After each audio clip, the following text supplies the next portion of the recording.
Hello, everyone, and welcome back to Speak English Naturally. I'm Sam, and it's wonderful to have you with us today. And I'm Ella. We are so glad you've tuned in for another lesson designed just for you, our amazing A2 and B1 English learners. As always, we keep it clear and focused so there's no background music, just our voices, so you can really hear every word. That's right, Ella. Our goal is to help you feel more confident and sound more natural when you speak English. Today, we're tackling a very important, everyday skill, asking for help politely. This is something you'll definitely need whether you're traveling, studying, or just navigating your daily life in an English-speaking environment. It truly is essential, Sam. Knowing how to ask for help in a polite way can make a huge difference. It shows respect for the other person, and honestly, it makes people much more willing and happy to assist you. Let's start by thinking about why politeness is so important in these situations. Absolutely. Imagine for a moment you're busy, perhaps carrying a lot of bags, and someone comes up to you and just says, "Move." How would that make you feel? Not great, right? You'd probably feel a bit annoyed, maybe even unwilling to move quickly. But what if they said, "Excuse me, would you mind moving a little so I can pass?" Exactly. You'd likely move right away and probably with a smile. That's the power of politeness. It creates a positive interaction, even a very brief one. It's about making a good impression and showing respect. So, let's dive into some key phrases and how to use them to ask for help politely. Our very first step, almost always, is to get someone's attention politely. The most common and useful phrase for this is, "Excuse me." You use this to interrupt someone or to approach someone you don't know without being rude. Listen carefully and repeat after me. Excuse me. Excuse me. Very good. Let's try it one more time, slowly. Excuse me. You can use it like this. Excuse me, could you tell me the time? Or, if you need to pass someone, excuse me, may I just get past you? It's a polite way to begin almost any request. That's right, Sam. Once you have their attention, you need to make your request. A very common and polite way to do this is by using "could you" or "could you please." The word "could" makes your request less like a command and more like a gentle question or possibility. Listen and repeat. Could you please help me? Could you please help me? Excellent. The word please is always a good addition to make your request even softer and more polite. It signals respect. Let's try that full phrase again, focusing on a kind tone. Could you please help me? Now let's consider another excellent phrase that sounds very natural and polite. Would you mind? This is a bit more formal, but it's still very common, especially when you're asking for a small favor or if you think your request might cause a little inconvenience. A key point here is that after "would you mind," we always use the ing form of the verb. For example, would you mind helping me?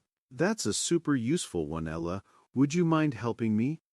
When you say, would you mind, you're essentially asking, is this a problem for you? Which is very considerate. It shows you respect their time and effort.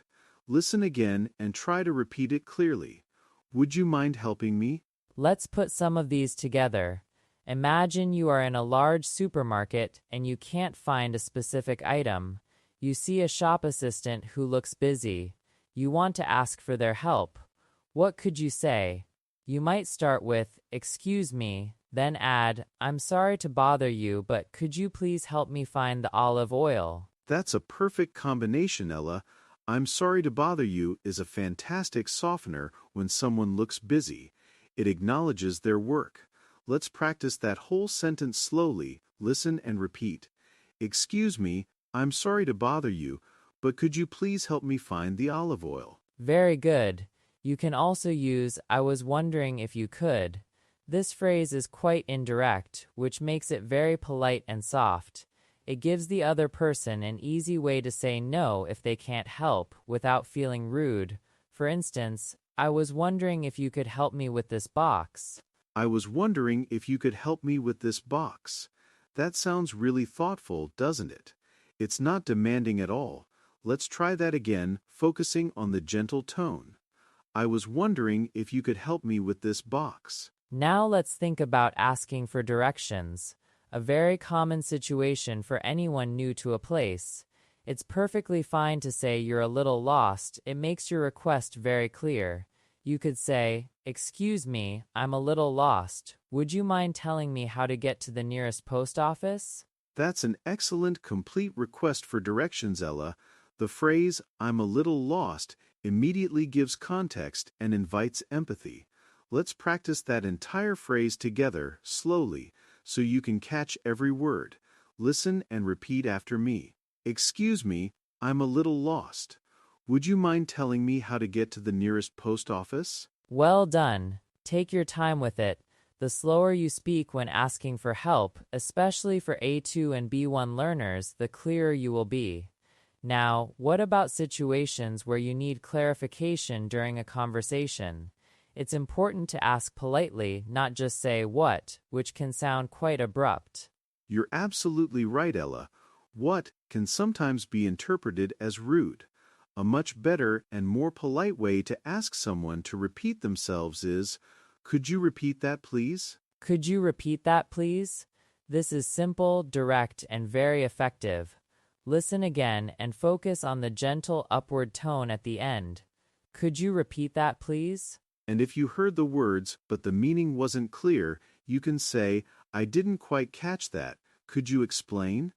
The phrase, "I didn't quite catch that," means I didn't fully understand or I didn't hear it clearly. I didn't quite catch that. Could you explain?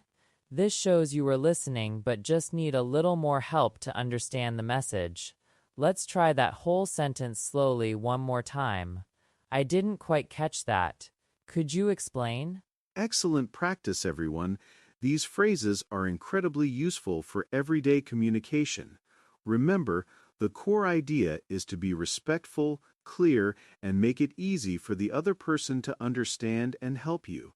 Often, adding a very brief explanation to your request can make it even more effective and polite. That's a brilliant point, Sam.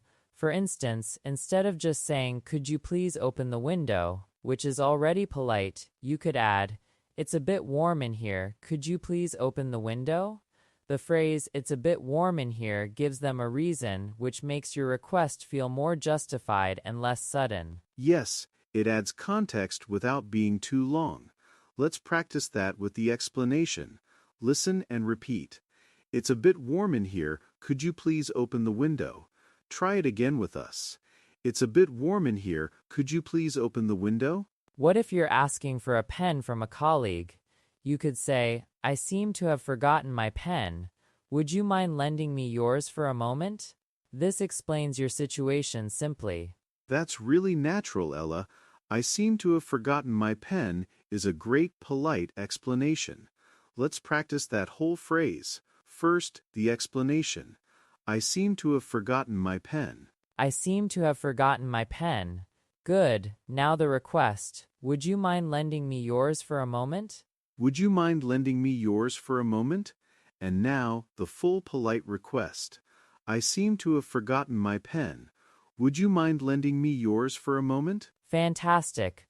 Remember, after someone helps you, it's just as important to say "thank you" or "thank you very much." Politeness goes both ways, and showing gratitude is key to good communication. Absolutely, Ella. A simple thank you goes a long way. Let's quickly review the core phrases we learned today for asking for help politely. To get someone's attention, "Excuse me." To make a polite request, "Could you please?" Another polite request, often for favors, "Would you mind?" Remember the ing verb form. To be extra soft and indirect, "I was wondering if you could." To apologize for interrupting. "I'm sorry to bother you, but..." To ask someone to repeat, "Could you repeat that, please?" And to ask for explanation. "I didn't quite catch that. Could you explain?" These are your essential tools for navigating everyday situations with grace and confidence, A2 and B1 learners. Practice them often. Try to use them whenever you have the chance, even if it's just speaking aloud to yourself to build muscle memory. That's a fantastic tip, Sam. Consistent practice is absolutely key to making these phrases feel natural to you. The more you use them, the more confident and fluent you'll become. Your English will truly start to flow naturally. Before we wrap up, we have a little request for you too. If you found this lesson helpful and learned something new today, please give this video a big thumbs up. Your likes genuinely help our channel reach even more English learners around the world, just like you. Yes, please do like this video, and we absolutely love hearing from you. So please leave a comment below, tell us which phrase you found most useful, or perhaps share a situation where you recently needed to ask for help in English. We read every comment. Absolutely. Your comments are incredibly valuable. They help us understand your needs and create even better, more relevant lessons for future episodes.